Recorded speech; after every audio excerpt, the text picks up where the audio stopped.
Sandy Bell is used to getting his hands dirty. Ready? Your turn. He knows to get the job done, it requires time and dedication. 30 years in the Navy. He's been retired for several years, but Bell is still serving.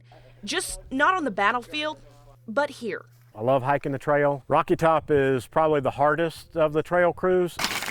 He's part of a group of unique volunteers. Most have hiked the rugged Appalachian Trail, and now they're coming back to restore it. That ain't very deep in. 1, 2, 3. 1, 2, 3. Starting at the bottom, the Cosby Campground, they start a treacherous hike to one of the most remote areas in the country. See for yourselves.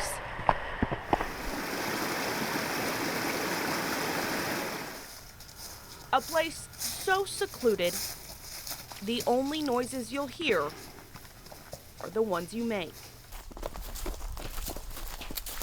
No cell service, no running water, and there's only one way to get there.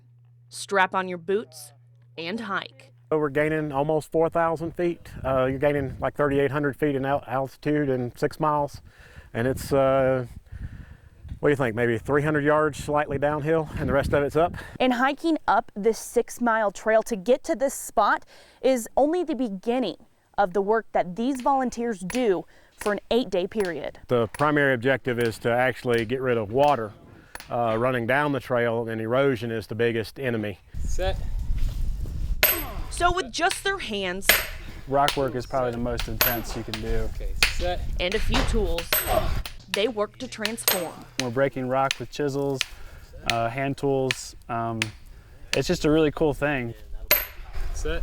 No power, no machinery, There we go. When you see these structures in here, you see the little pieces of rock behind a step. You know, that's made by people, and volunteers, for the most part, have done it.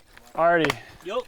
just 7 volunteers wanting to give back to one of the most beautiful and serene places on the planet, a place that's given comfort to so many. We have volunteers this year that came from Brazil, Germany, England, probably some other places I'm forgetting, but they come from all over the U.S. as well, and they come because they feel a connection to the Appalachian Trail. For Bell, 3 decades of surfing just isn't enough. I really like that, thinking that, you know, my kids, my grandkids could probably come up here and walk over this. And He'll continue to preserve a trail for those who come this way and hopes they'll find the same peace he did. you know that you've made a difference, and you know it'll last for a long time.